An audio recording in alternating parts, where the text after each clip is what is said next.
市长柯文哲确诊之后，第2天自主在家隔离，不过利用线上的方式参加了市政会议，脸色看起来非常憔悴。边听副市长汇报的时候，还边拿卫生纸擤鼻涕，也忍不住一直咳嗽。去做胆结石的检查，并没有确诊。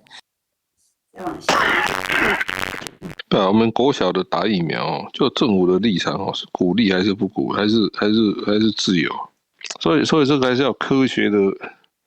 还是按照科学嘛？科学上是不是要鼓励打？这个，因为这涉及专业呢。开会当中，柯文哲也不时闭上眼睛，边听手也边捏捏鼻子，确实身体看起来是不太舒服。那其实呢，柯文哲市长22号上午2度快筛都是呈现阳性，虽然呢一直主张快筛视同确诊，不过第一时间也是前往医院进行 PCR。北市则说一切都有符合规定。那接下来市长也都会利用线上的方式出席相关会议。